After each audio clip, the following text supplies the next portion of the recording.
nas'aluka ridhaka wal jannata wa na'udzubika min sakhatika wan nar. Allahumma innaka afuwun karim tuhibbul afwa fa'fu anna ya karim. Amma ba'du.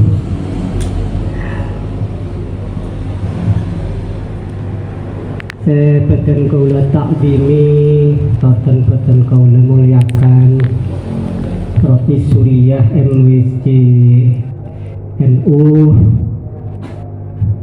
Kecamatan Lenteng, Sekretaris EPON, juga sepeten kaula muliaki Ketua GP Ansor Sumenep, juga anak ranting EPON, betan gula juga takdimi dan hormati Bapak Camat, sekaligus perkenalan karena tadi belum kenal. Yang kata Ketua GP Ansor lebih muda 20 tahun, tapi kalau saya melihat lebih muda 30 tahun bahkan. Sangat muda sekali. Dan juga yang saya hormati dan juga yang saya banggakan semua anggota GP Ansor ya, yang anak ranting juga semuanya. Alhamdulillah pada malam hari yang sangat barokah ini kita bisa bermuajahah dalam satu acara yang dari tadi sudah disampaikan. Yang pertama ada harlah, yaitu maulid, tapi maulidnya untuk Al-Ansoru An-Nahdlatul Ulama, karena kalau dulu namanya memang bukan GP Ansor, tetapi namanya dulu Anu itu Ansoru Nahdlatul Ulama gitu. Jadi ejaan-nya itu memang ejaan lama, makanya ulama gitu.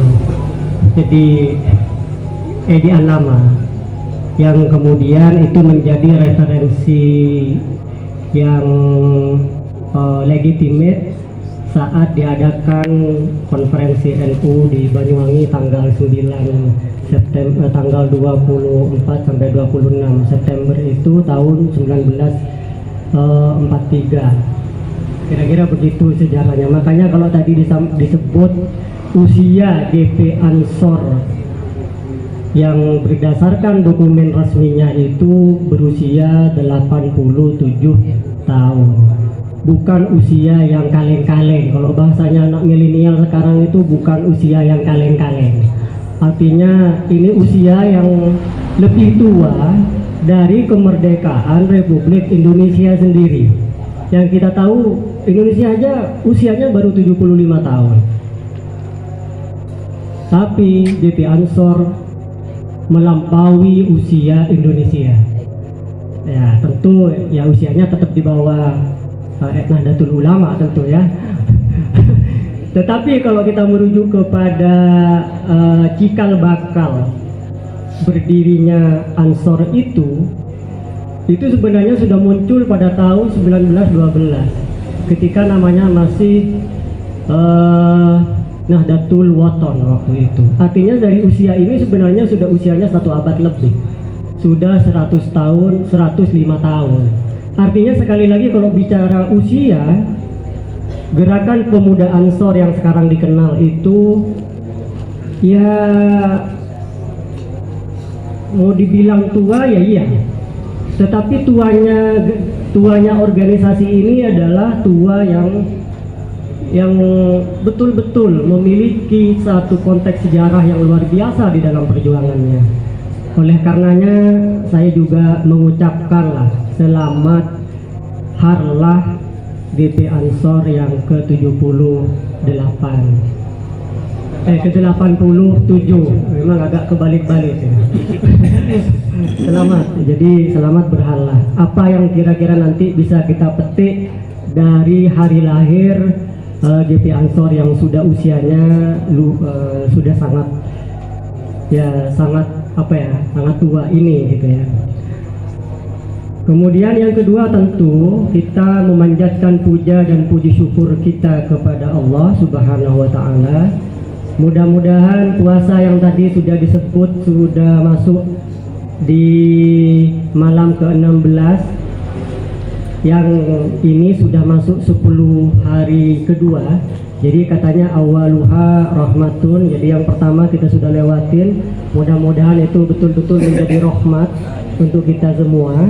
Kemudian kita masuk kepada awsatuha maghfirah, jadi betul-betul menjadi ampunan dari segala hal-hal perilaku tindakan kita, bisa kembali ke apa ya, ke kosong gitu, jadi bisa dimaafkan. Kita berharap seperti itu dan memanjatkan doa kepada Allah Subhanahu wa taala. Amin amin ya rabbal alamin.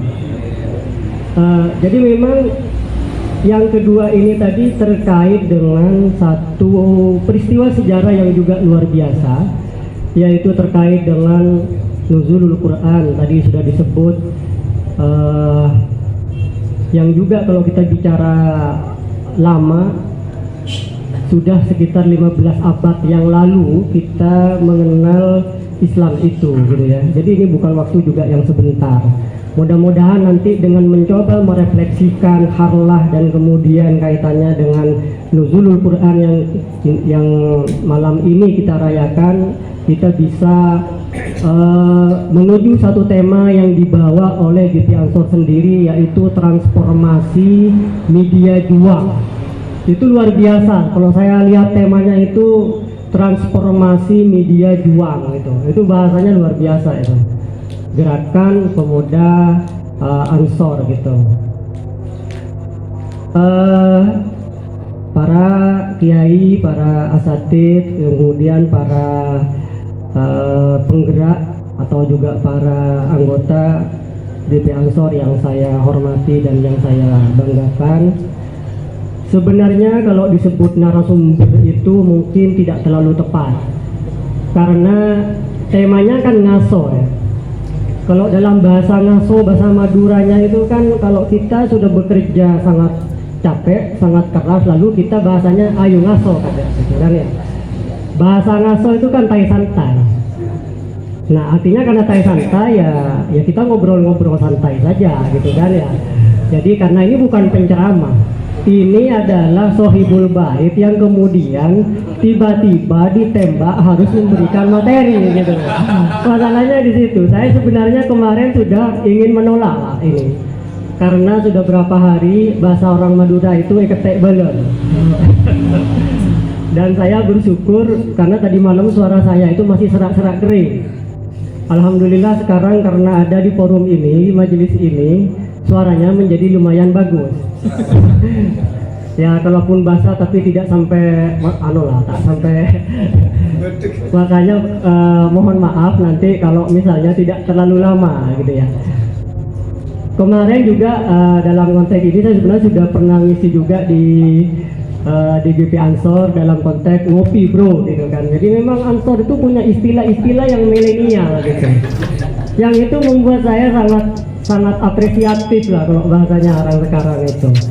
Ngopi bro, ini ngaso gitu kan ya, antara apa lagi nanti bahasanya, tetapi itu mencerminkan sifat kepanduan pemuda gitu ya, yang itu menjadi catatan tersendiri dari beberapa pengamat bahwa GP Ansor itu kalau saya tadi bincang-bincang gitu kan ya, data Trubus News tahun 2017 per hari ini, per tahun 2017 itu jumlahnya sudah 5 juta anggota. Itu 2017, belum pengurus anak ranting Lenteng Barat itu belum dilantik. Itu kalau dilantik itu nambah lagi itu. Itu artinya pertambahan itu akan menjadi signifikan dalam 2 tahun. Tetapi 5 juta bukan angka yang sedikit itu maksud saya.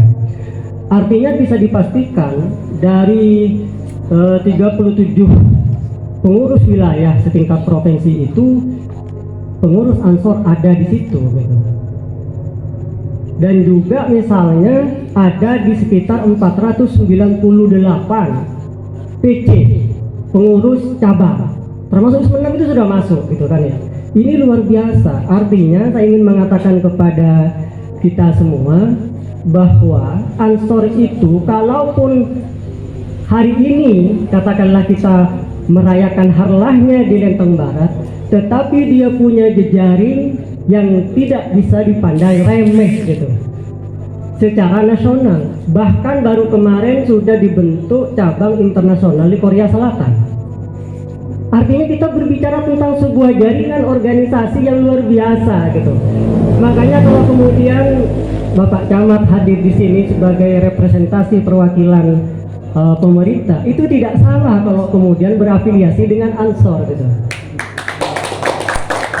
Ya, saya ingin mengatakan itu sebenarnya. Artinya siapapun yang tergabung dengan Ansor memiliki power yang tak bisa dipandang remeh gitu. Jadi bahkan tadi kalau kita bicara data di Kabupaten Sumeneb saja, Kabupaten Sumeneb itu kan punya 27 kecamatan, baik darat maupun kepulauan. Tadi sudah saya tanya-tanya ke Bapak Ketua gitu kan.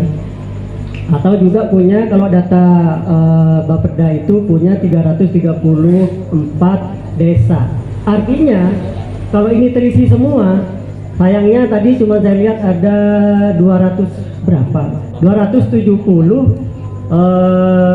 ranting yang terbentuk. Tetapi bukan tidak mungkin dalam 1 tahun ke depan di bawah kepemimpinan Kiai Komri malah bisa lebih dari 334.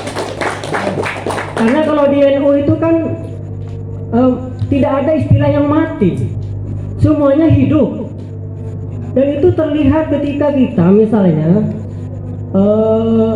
di malam Jumat kita tawassul kepada, ya baik muassis lah kemudian, atau juga kepada para pendahulu yang katanya meninggal dunia. Tetapi bagi kalangan NU tidak ada yang meninggal dunia, karena setiap minggu disebut. Ketika disebut berarti kan sebenarnya tetap ada gitu. Makanya masyarakat atau warga Nahdliyin itu masyarakat yang terus bertambah dan tidak pernah berkurang gitu. Itu fakta sejarahnya seperti itu. Para masyayikh, para kiai dan anggota yang Ansor yang saya hormati gitu. Jadi itu sekilas tentang kekuatan Ansor yang menurut saya luar biasa gitu. Nah, saya ingin juga menambahkan misalnya bahwa selain ya, kalau dengan usia yang sudah 87 tahun itu, organisasi-organisasi kepemudaan yang waktu juga yang ada di Indonesia itu mengalami satu perjuangan yang susah gitu ya, karena visi misinya yang dianggap selalu tidak terlalu tepat merespon perubahan. BP Ansor malah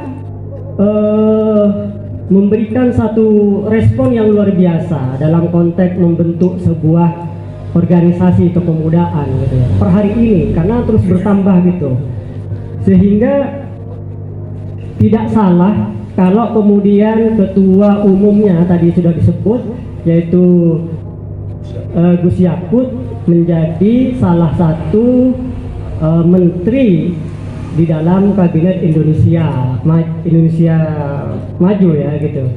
Dan itu luar biasa efek yang diberikan oleh Gus Menteri kita ini ketika sudah menggantikan menteri sebelumnya dengan beberapa program yang kita yakin itu sangat memberi efek kepada tidak hanya Juti Ansor sendiri, tapi juga kepada NU itu sendiri gitu. Nah, itu salah satu bukti soheh bahwa keterlibatan NU sendiri dan segala banom-banomnya itu memberikan efek yang luar biasa, dan itu semakin menguatkan para analis bahwa keterlibatan kiai, keterlibatan NU terutama di dalam konteks berkebangsaan, dalam konteks Indonesia itu tidak bisa dipandang sebelah mata gitu. Nah, itu fakta sejarah yang kita ketahui gitu. Kemudian kalau kita misalnya hari ini melaksanakan satu momentum yang disebut dengan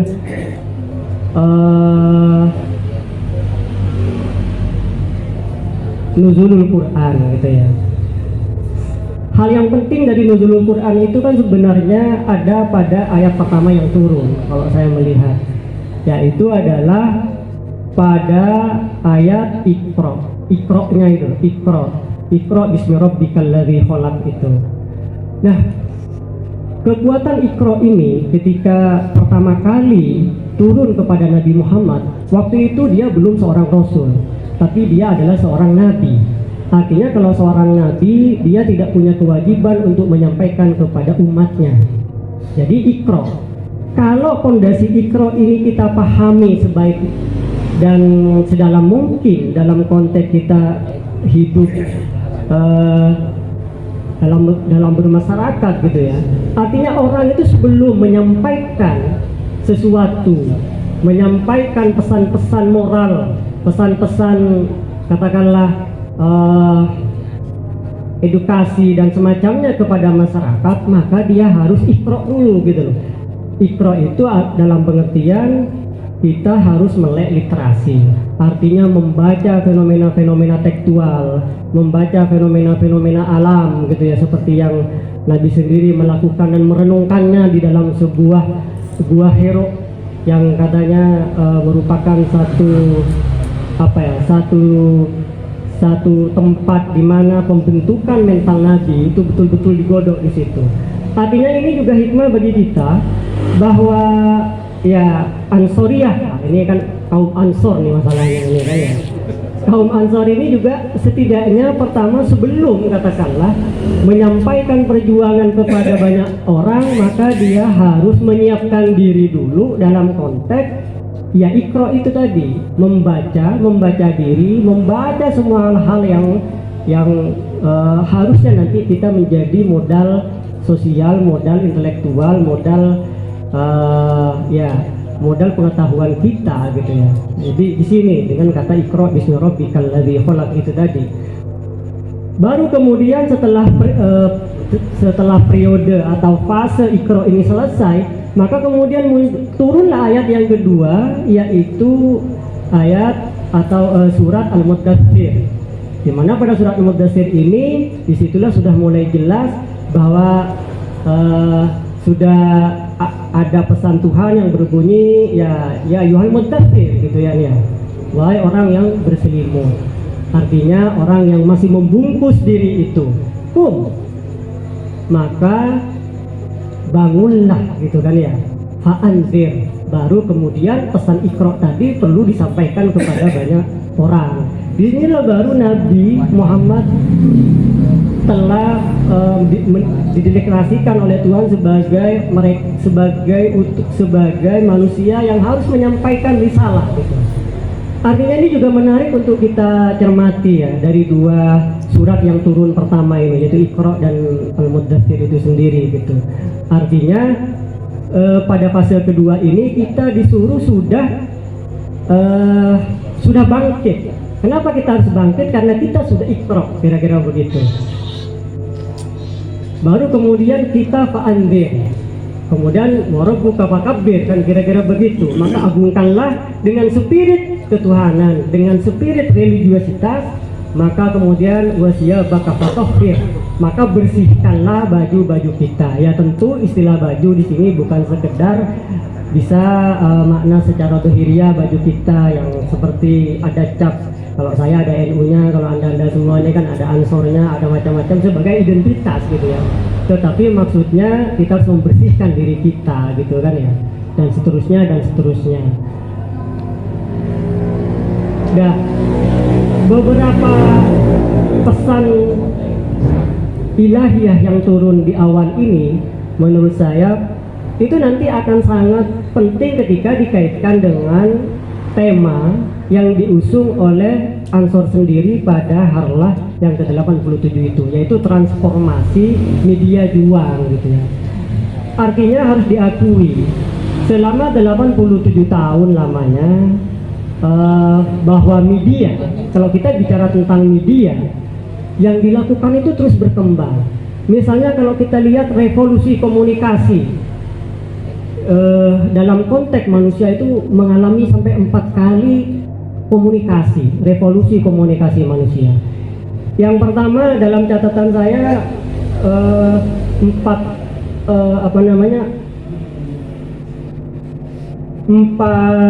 revolusi komunikasi atau media yang digunakan oleh manusia di dalam peradaban ini. Yang pertama itu apa yang disebut dengan the age of spoken language.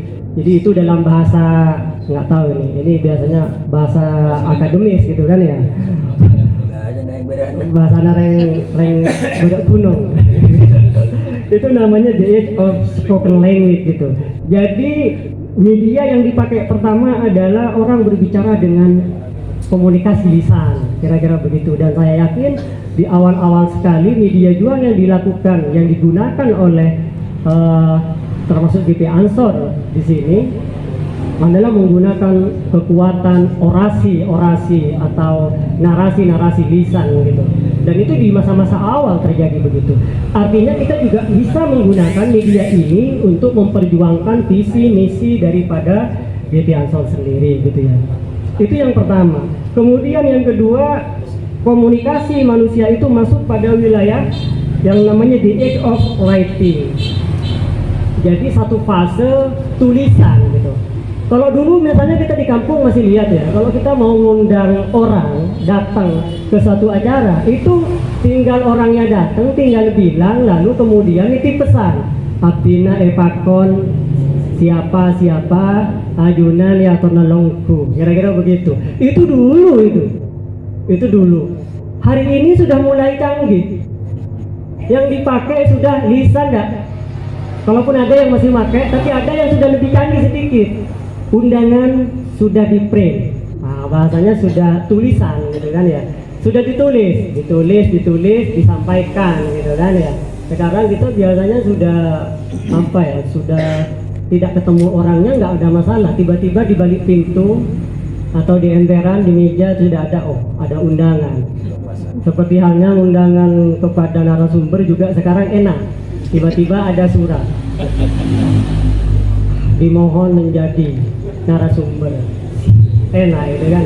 Tetapi itu yang terjadi di dalam revolusi komunikasi manusia, itu yang kedua itu. Oke, yang kemudian yang ketiga masuk kepada wilayah the age of the printing press gitu. Itu sudah mulai dicetak. Jadi kalau dulu mungkin doa banyak ditulis pakai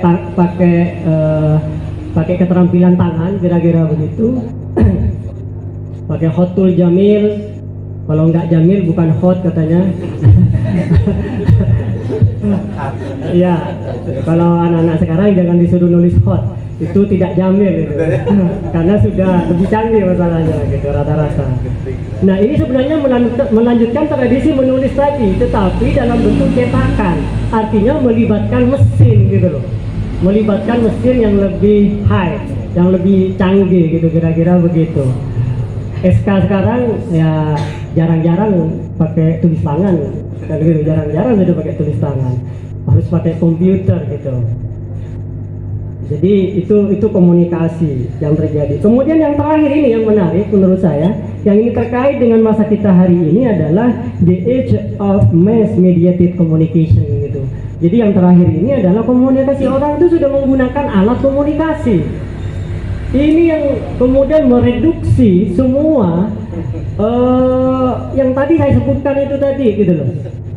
Dengan alat yang kecil ini kita bisa melakukan apa saja. Bahkan dalam yang dulu mungkin dianggap sopan, hari ini dengan menggunakan HP istilah sopan, tidak sopan, etis, tidak etis itu menjadi tipis sekarang itu. Yang nggak jelas kan, tiba-tiba nulis undangan sekarang sudah enak pakai WA, bisa nyampe kemana-mana gitu.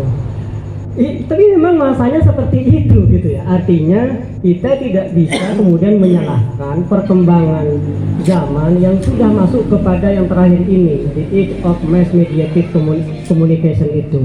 Jadi hubungan antara satu orang dengan yang lain itu sudah menggunakan mediasi yang lebih canggih, sudah seperti itu. Makanya kalau kita bicara tentang transformasi media juang dalam konteks Ansor tadi, ya artinya Ansor harus mampu lah katakanlah memanfaatkan, kemudian juga mengelola jenis komunikasi ini, media-media ini harus betul-betul dimaksimalkan.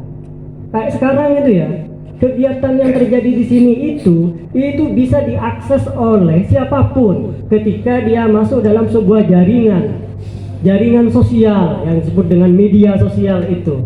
Yang itu unlimited, yang itu borderless, tidak ada batas-batasnya gitu. Jadi yang terjadi hari ini orang luar sana sudah bisa menyaksikan gitu. Bahkan sekarang kita ini tidak bisa adu player satu muncul, player yang lain muncul juga gitu, sehingga keren-kerenan. Kalau kemudian pada event-event tertentu tidak membuat player, itu seperti tidak eksis gitu loh. Saya mengamati misalnya ini Pak Muzani, itu kalau ada acara apapun mesti punya player. Wah, tetapi itu berarti dia sangat apresiatif terhadap perubahan gitu ya. Coba dilihat apa yang tidak ada, artinya komunikasi dia lakukan untuk menyapa. Saya lah Ansor gitu, kira-kira begitu kan ya. Pasti kemana-mana. Makanya saya senang sekali bisa berkenalan sahabat karib juga gitu kan ya. Dalam banyak hal, kalau tadi disebut penggerak desa, dia tidak hanya penggerak desa, kota pun sudah mulai digerakkan. Bahkan sudah lintas kabupaten, kerjanya sudah bisa ada di mana-mana gitu, kayak militer dulu kan, ada di mana-mana gitu. Nah itu tipikal gaya Ansor yang seperti itu. Jadi itu patut belajar banyak sama Gus Muzani ini. Nah, jadi dengan berbagai persoalan yang kita hadapi hari ini, dengan perkembangan yang juga sangat luar biasa itu, maka tidak salah kalau kemudian tadi pada malam hari ini, karena ini adalah malam Nuzulul Quran gitu kan ya, temanya adalah transformasi juang, kemudian bagaimana semangat Iqra, semangat Mudatsir itu betul-betul menggerakkan perjuangan kita ya Ansor terutama di sini agar menjadi sebuah organisasi kepemudaan yang tak lekang oleh masa, akan seperti itu. Itu harapan kita bersama-sama gitu. Ya baik, ini sudah lumayan ya. Sudah lumayan lama ini bagi saya ini. Para kiai, para asati dan kemudian anggota atau Jam'iyah DT Ansor yang saya hormati, saya tadi memang sudah menyampaikan, saya tidak akan berlama-lama dalam konteks di sini, tetapi intinya adalah beberapa catatan saya tadi dan renungan yang kira-kira bisa kita ambil bersama, terutama untuk saya sendiri adalah bagaimana kita terus belajar, terus kemudian memanfaatkan segala potensi yang kita miliki, saling bergandeng tangan, berjejaring agar agar cita-cita NU terutama itu betul-betul semakin meluas, semakin rata di Indonesia gitu. Itu harapan kita seperti itu. Karena kenapa saya tadi sebenarnya menyampaikan juga secara kultural saya NU sudah lahir ya, karena orang Madura itu katanya kalau sudah lahir itu mesti NU. Itu sudah dari dulu itu. Jangan ditanya, sebelum Islam datang NU sudah datang duluan kalau di Madura itu ya, kayaknya seperti itu. Sehingga ada orang luar bilang agamanya Madura itu kan NU, seperti itu. Nah, karena NU itu bukan sekedar organisasi keagamaan tapi bisa jadi agama itu sendiri, maka hari ini itu harus kita banggakan. Karena kalau tadi saya mengatakan ada kaum Ansor, ada kaum Muhajirin, ini kan sekarang banyak generasi-generasi baru yang selalu menjargonkan Anda belum hijrah jangan-jangan ya, kan gitu kan. Nah itu karena dia masih Muhajirin itu, dia belum Ansor masalahnya.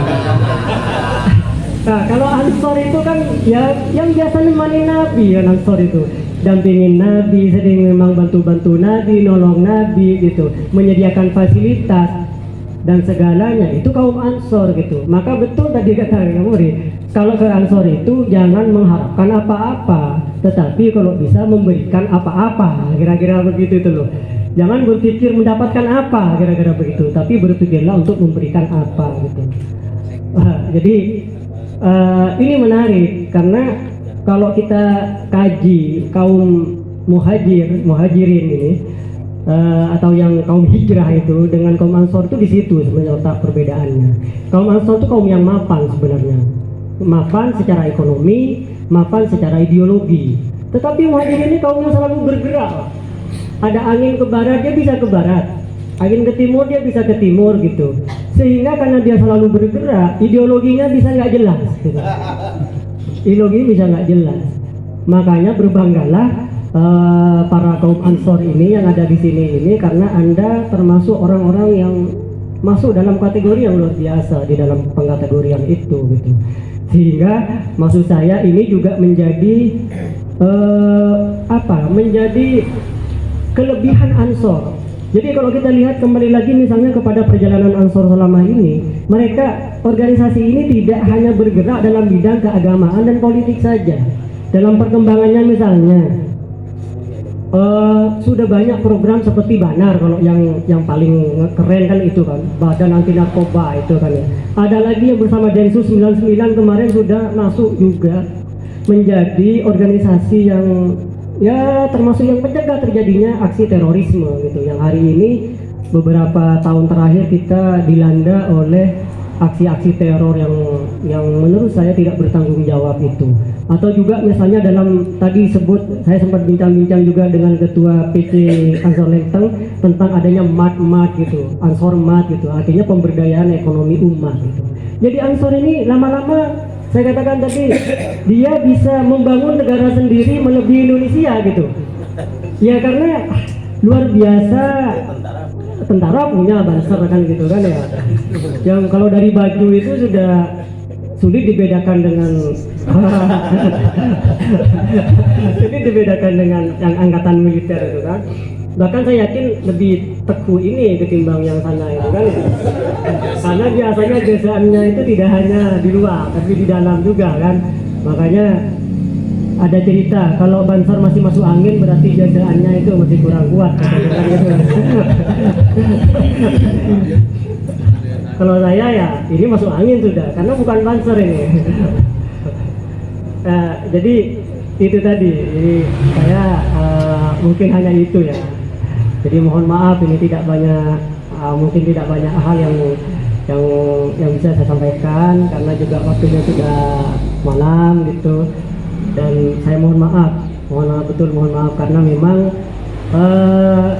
saya tidak menyiapkan materi secara matang. Biasanya saya menyiapkan materi tapi karena dadaan harus saya cuma merasa syukur, merasa bangga, merasa bahagia saja ada di tengah-tengah gitu, ada di tengah-tengah majelis ini yang sangat barokah gitu. Itu saja. Demikian mungkin apa yang sedikit bahkan mungkin ya hanya sekedar cerita-cerita saja tentang harlah dan nuzulul Quran yang bisa saya sampaikan. Kurang dan lebihnya cangkolang dan mohon maaf yang sebesar-besarnya kepada semuanya, terutama ya Rois Surya yang hadir juga pada kesempatan hari ini, kemudian kepada Pak Camat yang sudah luar biasa, sudah lebih hebat dari saya KNUA-nya gitu, karena bajunya sudah lebih keren jelas itu. Akhirnya demikian, wallahul muwaffiq ila aqwamit thoriq. Assalamualaikum warahmatullahi wabarakatuh. Waalaikumsalam warahmatullahi wabarakatuh.